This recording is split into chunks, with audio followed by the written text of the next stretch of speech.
f என்ற சார்பானது f of x equal to x plus 2 comma x greater than 1 2 comma minus 1 less than or equal to x less than or equal to 1 x minus 1 comma minus 3 less than x less than minus 1 என வரையறுக்கப்பட்டால் first one f of 3 second one f of 0 third one f of minus 1.5 fourth one f of 2 plus f of minus 2 ஆகியவற்றின் மதிப்புகளை காண்க. Okay சாமி, thank you. இப்போ கொடுக்கப்பட்ட f of x என்ற சார்பானது எத்தனை சமன்பாடுகளை கொண்டிருக்குது பாருங்க. 3.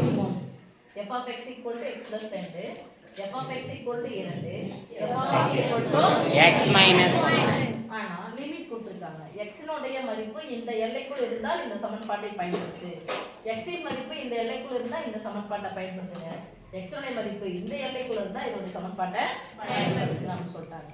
இதுல ஃபர்ஸ்ட் ஈக்குவேஷனுக்கு ஃபர்ஸ்ட் சமன்பாட்டுல x னுடைய மதிப்புக்கு எத்தனை எல்லை கொடுத்திருக்காங்க? இரண்டாவது சமன்பாட்டுக்கு எல்லை கொடுத்திருக்காங்களா? எத்தனை எல்லை கொடுத்திருக்காங்க? 2 எல்லை கொடுத்திருக்காங்க. அடுத்து மூணாவது சமன்பாட்டுக்கு 2 எல்லை. எங்க தொடங்குது எங்க முடியுதுன்னா 2 எல்லை. எங்க தொடங்குதுன்னு தெரியாது, எங்க தொடங்குதுன்னு தெரியாம இருந்துச்சுன்னா ஒரு எல்லை தான் கொடுத்துருக்கோம், எங்க முடியுது தெரியாம இருந்துச்சுன்னா அது ஒரு எல்லை. இப்போ என்ன வரைய போறோம்னா என்கோடு வரைய போறோம். என்ன வரைய போறோம்? என்கோடு வரைய. அழகா கிளாரிஃபை ஆகணும்னா என்கோடு வரைஞ்சிடுங்க, தப்பு இல்லாம போனா என்கோடு வரைஞ்சிடுங்க. அதுக்கு முன்னாடி நம்ம என்னன்னா இது கொடுத்துருக்காங்க கண்டுபிடிக்க சொல்லியிருக்காங்கன்னு பார்க்கணும். கொடுத்ததை பார்த்தாச்சு, என்னென்ன கேட்டிருக்காங்கன்னு பார்க்கணும். f of 3 முழு எண், இதுவும் முழு எண், இது தசம எண்.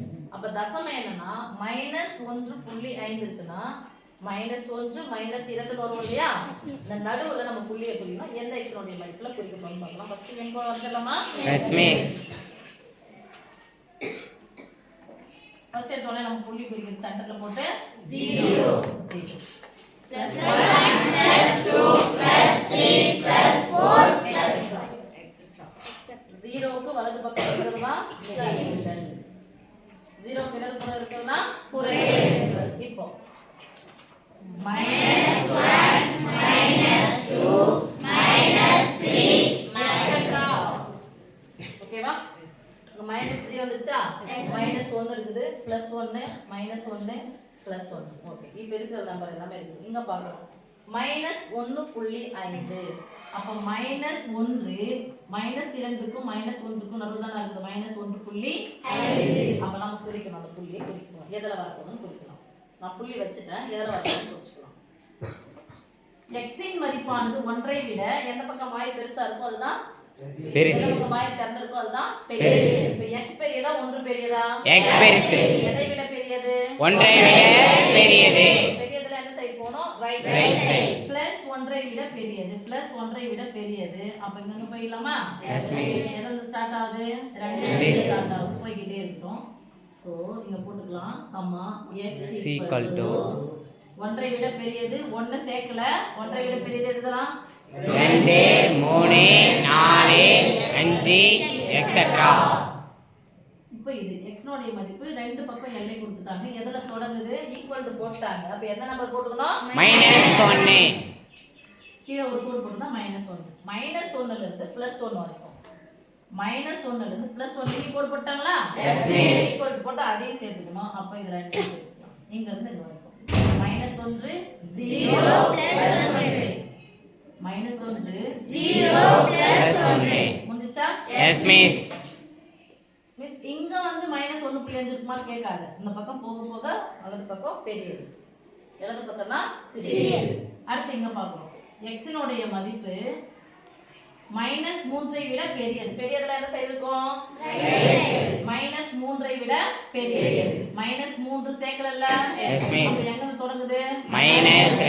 எது வரைக்கும்? -1ஐ விட சிறியது. அப்ப -1ஐ விட சிறியதுனா எங்க நின்னுச்சு? -2 ஓட நின்னுச்சு. அப்ப -2 நிக்குதா? நான் ஒரு புள்ளி வச்சிரேன் பாத்தியா? அப்ப எதை போட போறோம்? -2ஐயும் -1.5ஐயும் போட போறோம். ஓகே சாமி, நான் புள்ளி வச்சது இத பார்த்தா வச்சேன். Yes miss. அப்போ -2 இங்க -1.5 போடலாமா? Yes miss. லிமிட் கொடுத்தாங்க. இங்க இருந்து -3ஐ விட சிறியது வலது பக்கம் வரோம், பெரியது வலது பக்கம் வரோம். எங்க தொடங்குது? -2 -1 ஐந்து. இது வரைக்கும் தான் நேரம் முடிச்சிட்டோம். இந்த ஓகே சாமி, இப்போ முடிஞ்சிச்சு. இப்போ எஃப் ஆஃப் 3 மதிப்பு. எஃப் ஆஃப் 3னா 3 எதனுடைய மதிப்பு? 3 எது? எக்ஸின் மதிப்பு. 3 எது?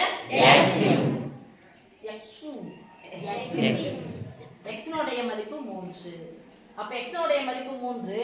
மொத எக்ஸா ரெண்டாவது எக்ஸா மூன்றாவது எக்ஸான்னு பார்க்கறோம். எக்ஸினுடைய மதிப்பு +3 எங்க இருக்குன்னு பாருங்க. முதல்ல எங்க புள்ளி வைக்கிறோம்? 3. எதுக்கு நேரா இழுத்துறது? எங்க வந்து கை நிப்பாட்டணும்? X plus. அப்ப எக்ஸ்க்கு பதிலா என்ன போட போறோம்? 3. அப்ப எக்ஸ்க்கு பதிலா 3 + 2 = 5. இப்போ எக்ஸ்க்கு பதிலா 0 எங்க இருக்குன்னு பாருங்க. அப்ப ரெண்டாவது இடத்துல நேரா இழுத்துட்டே வரோம். எக்ஸ பார்க்கறேன், எக்ஸ் இல்லவே இல்ல. அப்ப என்ன இருக்கு? 2. அவ்வளவுதான், நமக்கு தான் போதும். எக்ஸ் எடுத்து அப்ளை பண்ணி நான் அப்படியே f of -1.5. f of -1.5 முதல்ல ரெண்டா மூணா? 3 நேரா இழுத்துக்கிட்டே அவங்க எதை வேலை வச்சோம்? எக்ஸ்க்கு பதிலா என்ன போட்டுருக்கோம்? -1.5 என்ன இருக்கு? -1 -1.5யும் -1யும் ரெண்டுமே மைனஸ் வந்தா என்ன பண்ணணும்? கூட்டிக்கணும். முழு எண் என்ன இருக்குது? 1. இது முழு என்னது? 1. அப்ப யாரால வந்தா -1.5 1 கூட்டினா 6 போடாது, தப்பு. அப்ப -1.5யும் -1யும் கூட்டினா -2.5. அவ்வளவுதான் சாமி. 1 ன்னு அர்த்தம் 1.0 அர்த்தம், அவ்வளவுதான் முழு எண். தெளிவுக்காக போட்டேன். இப்படி போட்டுனா முடிஞ்சிச்சு. -1யும் -1யும் கூட்டினா -2.5. இப்போ f of 2 எங்க இருக்குன்னு பாருங்க. 1 2 3 அப்ப ஃபர்ஸ்ட் இங்க இருக்கு. 2 இதுவா இருக்கு, 2 உறுப்பா இருக்கு பாத்துங்க. x க்கு பதிலா 2. அப்ப 2 + 2 X means plus. இங்க என்ன இருக்கு பாருங்க. இது ஒரு டேர்ம் தனியா வச்சுக்கோங்க. இந்த இது புரியுது. f of -2 எங்க இருக்குன்னு பாருங்க. மூணாவது. அப்ப மூணாவது இல்லையா? நேரா இழுத்து வந்து எங்க வேலை வச்சுக்கணும்? x க்கு பதிலா என்ன பண்ண போறோம்? -2 plus -2 -1 = ரெண்டையும் கூட்டா 4. இங்க என்ன இருக்கு? Plus.